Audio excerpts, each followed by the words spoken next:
Skadoosh. What's up, guys? Master of all things here, back at it again for another video. Today, we're gonna do a little quick UFC review. I know I'm kind of recording this late as fuck.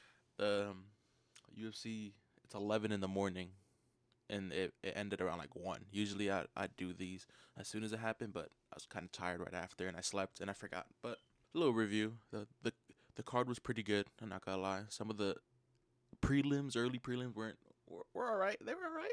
They were they were all right. But let's just get into it. To the first fight, the main event: Mario Bautista versus Vinicius Oliveira. Now, I don't know what Oliveira was doing this whole training camp, but bro did not train one bit for this fight. After round one, bro turned into RDR, Rainer de Ritter. I mean, he didn't do shit. Mario Bautista completely outclassed him from the get go. I don't know why, but oh, never mind. They said that his hand was broken, not during the fight, but like a little bit before the fight. I think they said December, November. So I guess it did affect him. But at the same time, if you're working with a broken hand, I think the last thing that you would want to do is try to go into someone with Mario Batista's like uh clinch grappling. I feel like that's the last thing you want to do to help a broken hand to win a fight. So I don't get the game plan with that. During the first round, they started striking for a little bit, but then around the half the round, they went to the floor, and then I don't know what Oliver. I think he thought he was Charles Oliveira because for some reason he just didn't want to get up for some reason. I guess at that time he knew he was too tired to get up, so he didn't want to give Mario Batista a chance to really do him dirty on the feet. But at the same time, you could easily tell from the way he was like just laying down. He was already tired. By the time that second bell ended, the first bell ended, he didn't even bother like standing up waiting for the stool. He instantly just sat back down, begging for water, saying his mouth is dry, looking at his hand. And as soon as the second round, the minute even started, like you could easily tell he was tired. You see him breathing, even during the corner work between rounds. You see him breathing so heavily, and they cut to Mario Batista, and he's not even breathing at all. It looks like he just got into the fight again. So I don't know. Oliveira just looked tired. Not even at the end of the round. It was literally during the round. He already got tired during the first round. It did as reminded me of Brendan Allen versus RDR. Except this happened way quicker. Or farming can get you so much during the UFC. I'm sorry, but like, just because you aura farm during these scrubs doesn't mean you can aura farm against the GOAT Mario Batista. We love Mario Batista now. Yes, me and you never hated him in the first place. But during the second round, they get more into the clinch work, and then the, I'm not gonna lie, the last minute, like the one when it hit the ground to the finishing sequence, that was probably like honestly one of the coolest sequences ever.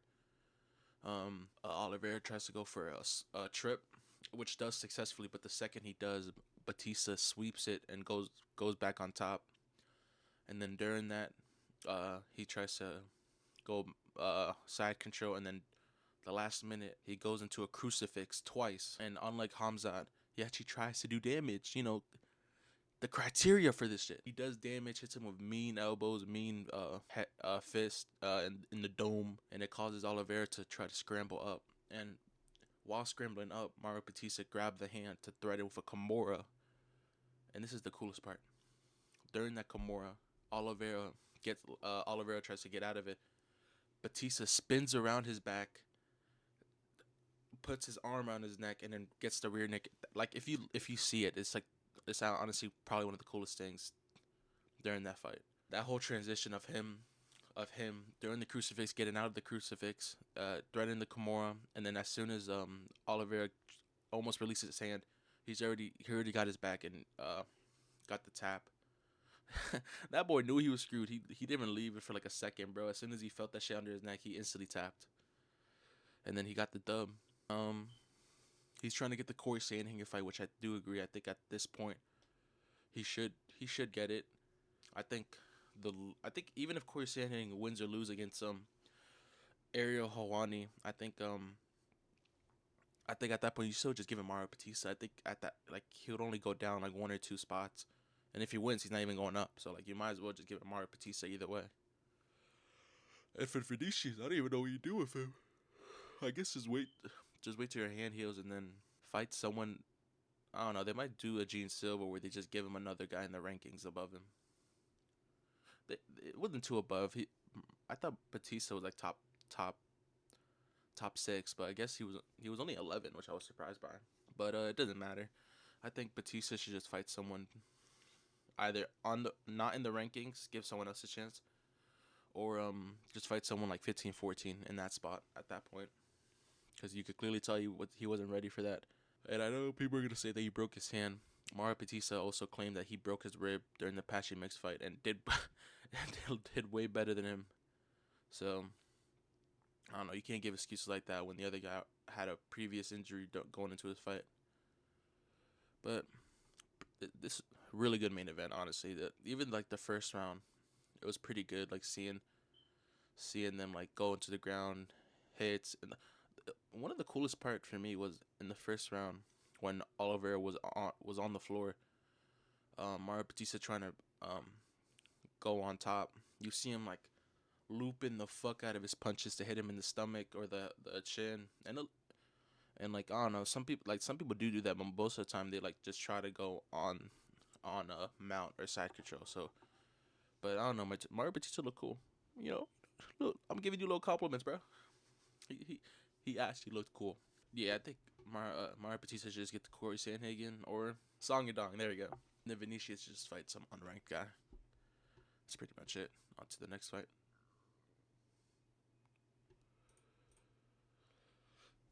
Amir Albazi versus Kyochi Horiguchi.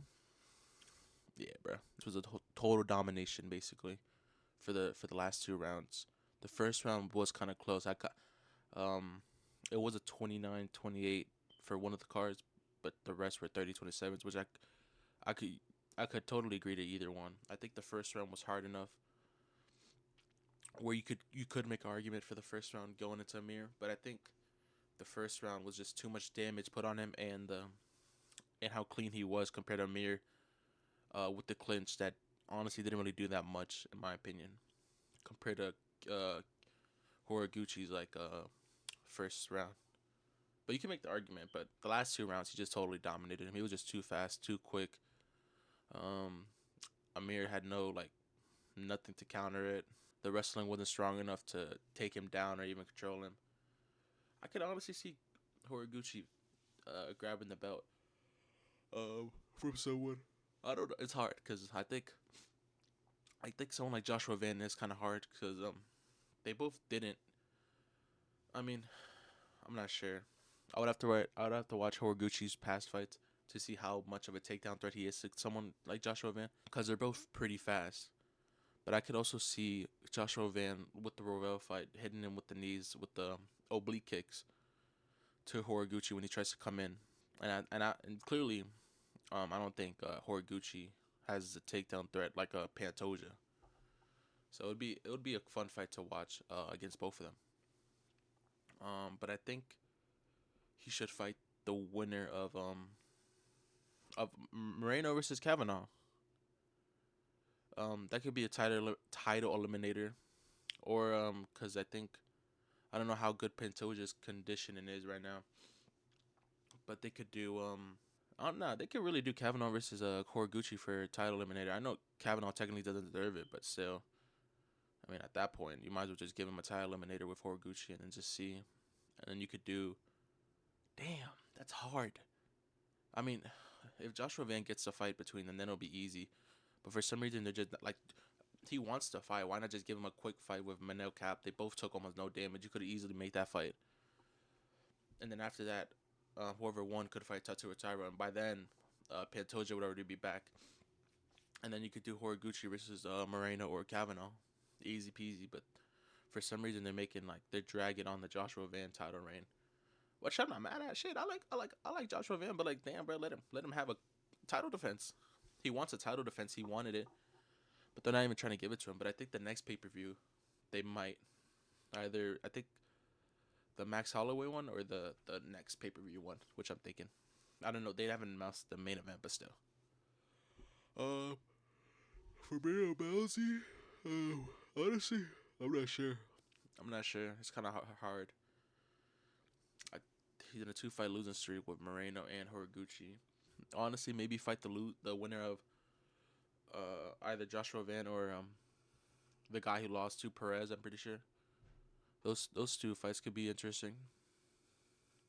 But the thing with Perez is that he was overweight during that fight, so I don't know if they want to reward him with too much of a high ranking fight with Amir Abazi, and then but they might give it to Joshua or Charles Johnson since he's taking the fight that Kavanaugh was supposed to take on short notice. So it could be a good fight with Amir Abazi versus Joshua. I keep saying Joshua Van Charles Johnson. Um, yeah, pretty much it. I feel bad for him. All the injuries are kind of fucking him up, but you know what can you do? Jelton Almeida versus me yawning is basically how I felt during this fight. It, like I don't know. I don't know what you like. I don't know how you make a fighter like Jelton Almeida and expect him to be anything but. People were having conversations of him and Tom Aspinall, by the way. I hope people remember this shit. People were having conversations about Tom Aspinall versus Jelton Almeida. Yeah, get the fuck out of here, bro. No, no, no. He's trash, bro. Just I don't even know. I literally don't even know what you do with him. Like, give him someone. I don't know how Jelton Almeida can be this far in the UFC without any good striking, any good takedowns, anything good, and then be surprised that he lost. I'm not sure. They're both not good. I don't know why Riz Van Kuniev even he didn't even deserve a top 10. I forgot who he was getting. That he was still like a top 10, almost top 5 fighter. And then Jelton Almeida stepped up, which yeah, I can understand that, but still, he didn't even deserve to fight someone in the rankings. I'm trying to remember who it was. Let me try to remember because I'm pretty sure I know for a fact he just didn't deserve it for some reason. Oh, never mind. It was against Ryan Spann. Never mind. Jelton Almeida is just that dumb, I guess. I don't know. I guess he tried to prove himself. He bro tried to pull a Wardo Cortez. I think that's what he tried to do. He saw Wardo Cortez be labeled as a boring fighter and then came back with knockouts. I think a 3-fight knockout streak. Try to do the same thing and then just sucks. He just sucks. I don't know what you do with him. If he can't take you down, he can't strike with you. He couldn't even strike with taking you on the ground. So I don't even know. I literally don't even know what you do with him at this point. I feel like that's I don't know. Give him someone at like I'm trying to think who even give him. I don't know how people really thought he was gonna be a serious fight against Tom Aspinall. If this is the shit that he's putting up, I'm like so confused. Like people were literally having arguments about him not striking enough. That's why he didn't get the win against Volkov, and he still does the same thing. Like what do you talk? I don't even know. Honestly, this fight wasn't even that interesting. Both of them don't even deserve where they're at right now. Jelton Almeida just sucks. Riz Van Kuniev just got lucky with this fight. He doesn't even deserve anyone in the top 5 beats him. So I think he might fight someone down in the rankings, just because this one was short notice. But neither of them deserve to be in the top 10 at all. Jelton Almeida just got lucky with these fat heavyweights. And now that he fought semi decent or just ass like Rizvan, I think he just sucks. I don't know. I don't even know what you do with him. The way you just go to light heavyweight at that point, you might have a size advantage. But with people like in the heavyweight division, you got nothing, bro. I think he's just too scared to get knocked out. That's why he never wants to go full out. And for Rizvan Kuniev, I mean, Waldo Cortez Acosta, Curtis Blades. Nah, don't even do that. That shit was ass, too. I don't even know what you do with him. He's ass. I don't even like him for real. On to the next guy. Now, this one was good. Oh, hold on. My bad. At first, I thought it was going to be like a technical fight by Michael. I'm pretty sure he rocked him in the first round. Or I might be thinking of the other fight in the early prelims. I'm not going to go over every single fight, but I'll go over like some of the major fights. This one was pretty good, the second round and the third round, where it looked like Michael was about to get maybe like a TKO or just an easy 30-27, which I think he still got. I'm not sure. But then in the second round, I don't know if I remember if it was midway or in the beginning, but Mark Andre just completely changed styles, made it turn ugly, like clinch, like body did not get off the pressure in the second round, and then in the third round it just became more cool. Shit, I thought it was gonna be like a little boring, like 30-27, easy fight for him, but nah, he actually did pretty good. against Michael. They might claim him as a fighter nerd now. I know the other girl that I'm gonna get to her. That I'm not gonna talk about the fight, but I'm gonna get to her specifically. But yeah, this was a pretty good fight. Both of them really came out swinging second and third round, and then he obviously got dubskis. I didn't think he almost doubled him in strikes, which is pretty cool. But yeah, pretty good fight. Not bad. I think at this point in his career, he should get someone in the top 15. I think he kind of deserved it. I think he's in a 3-fight winning streak, or maybe 4, but I'm pretty sure it's 3. I'm not gonna lie. Hold on, which fight? I'm not gonna lie. I kind of forgot this fight. I'm trying to remember. I feel like I do remember this fight, but I don't remember. I didn't even know that his brother was. I know he had a brother, but I didn't even know his brother was fighting at the same fight night. But no, I'm not gonna lie. I forgot this fight. Split. I feel like I remember like semi watching it, but I wasn't totally invested into it. So I'm gonna just skip this for now. I don't think anyone cares that much. Justin Jacoby versus Julius Walker. At first in the beginning it kind of looked boring. I thought it was gonna be a little boring fight where maybe one of them gets the knockout, but I didn't really from the first round it didn't really look like it. But going to the second round, I don't know what Julius Walker was doing. He got rocked, and then for like a 30-second sequence, Justin Jacoby almost like walked off KO'd him, but they didn't stop the fight and then just continued late. Julius Walker tried to get the takedown, and then he elbowed him in the side of the head, and then after a while he got down, just straight up cooked him at that point. It was pretty fun to watch in that second round, because I think it happened almost immediately too. As soon as the second round started, he instantly got rocked and then just got laid out. Not laid out, but TKO'd. So it was a little fun fight. Nothing too important. I think it's a light heavyweight division. I think you just give him someone in the rankings at this point, since he did fight that Brazilian dude that went to heavyweight. He knocked him out and then just knocked this guy out 2-fight knockout streak. Maybe him versus Jilton Almeida. Maybe something will happen during that fight. On to the next one, the prelims. Some of them. Okay. Alex Moreno low-key got cooked. I'm surprised he didn't get knocked out in the time round. I believe in the first round, he got like almost chinned. He got hit by something really hard. Pause. And then like got wobbled for a couple seconds, and then the second and third round they made it a sloppy fight. Like he did not. There's like in the second round, I think he got, I don't know if it was a spinning elbow or something, but I know he got hit in the chin and just like for some reason that didn't rock him. It made it ugly, and then he get like all bloodied up and everything. And then I'm surprised. I do remember this one. His leg was cooked. I remember in the first round, the first sequence, uh, Chanko, hit him 3 times in a row with the calf kick, and then immediately, I think that's the round. That's around the sequence where he got rocked too. And during the second and third round, his leg was getting so cooked. Like that was the first time I was really seeing some bruising during that leg. You could see it on his ankle to his calf. That shit was just pure bruised. I'm surprised he didn't get the TKO with that leg kick. I thought eventually it was gonna be that one UK guy that made his debut and lost by leg kick TKO. I thought it was gonna be like something like that, but they made it the full 3 rounds, which is pretty impressive. And I know it was dominant, but it definitely looked a little bit more competitive, because eventually they both were tired, so it was kind of like maybe Moreno might squeak a KO, last minute KO, but nah. 30-27, I believe he got. Clearly, I think he deserves it, definitely. This guy, I feel bad for him, because this guy gets the hardest fights ever, and then kind of performs bad, but also you kind of see him like almost teeing up at the end, but not enough to win the fight. On to the next guy.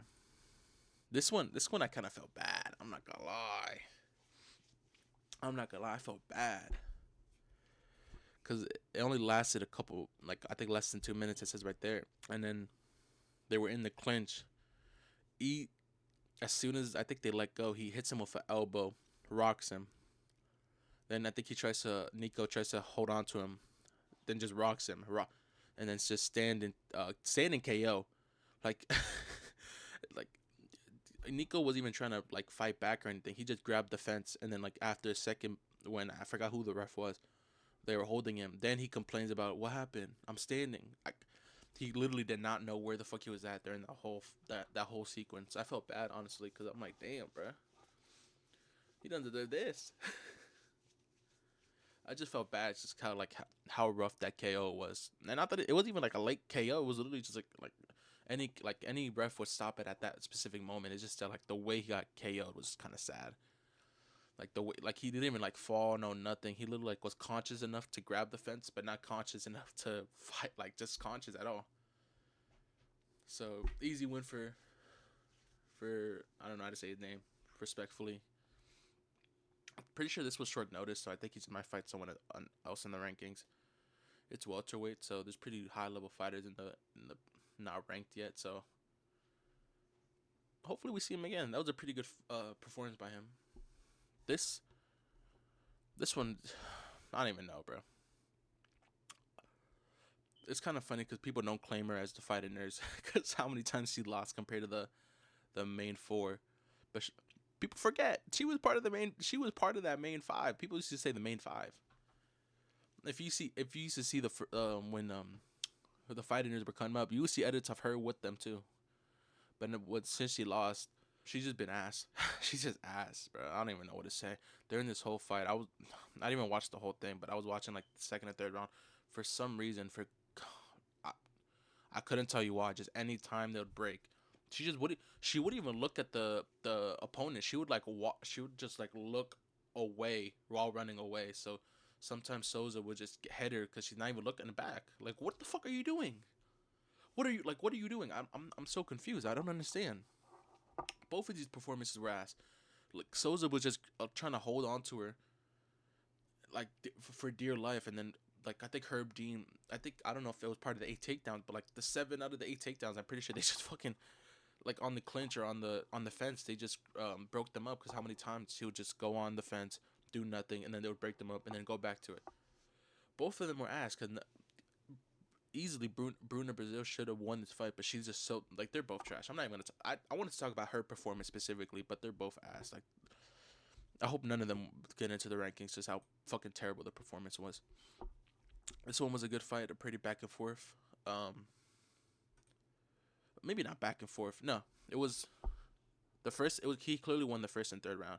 He almost won in the second round with because he wobbled him. I forgot was something, but he almost wobbled him with the in the second round, but then Bashrak came in the third round with the takedown, and then pretty much neutralized him for the third round, and then uh, knocked him down in the first, which easily won him the first round. Pretty fun fight. Nothing too great. It was all right. Like the third round kind of stunk it up, but the first 2 rounds were all right. This I'm not gonna talk about I'm not gonna talk about the whole thing, but like the last 2 rounds were pretty cool. Um, Wang Kong won the first round, and then there was almost a theme going on where they would lose the first round, and then they'd all of a sudden be goated in the second round. It happened many times. But the second I thought the Brazilian bitch won. Like if you see the last 20 seconds of the second round, I thought she got the rear naked. I thought she got the choke. I thought she got it. If you look at it, it literally looks like it's under her chin and everything. So I'm surprised she let go of it. But then in the third round, gosh, she was so bloodied up. In the third round, the last minute, Wang Kong was trying to get the choke, and you literally see because she's trying to breathe through her nose, because obviously like the mouth is like getting attacked, or the throat, so it's kind of hard to breathe through your mouth. You just see the blood pouring down her nose, trying to breathe in everything. But that helped her because it made it way more slippery to latch onto the choke and like keep it there. So like she barely won the third round.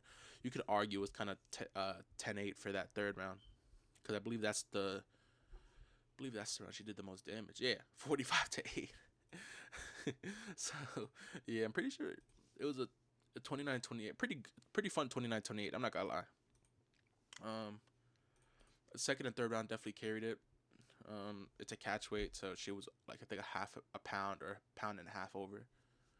So one more fight into the rankings. Yeah, one more fight. She's all right. She's not that bad. This one made me mad. Like this guy's cut him. I think he's working with the betting lines.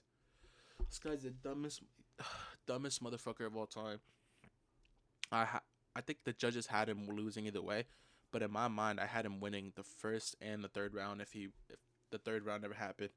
The second round clearly was a Jacob round, but bro, every single time they went to the ground, clearly he was like just at a disadvantage. So every round, his coach would say, hey, like, get off of the ground. Like, let's not get on the ground. You could clearly beat him in the feet. And then in the third round, he listens to it and then goes on just striking alone because he could defend it. It's just that he like on the ground when they're on the ground, he just sucks. Like he can't. Like he's just getting outworked. But then for some for some, I'm telling this is what I mean. I think you need to investigate this guy.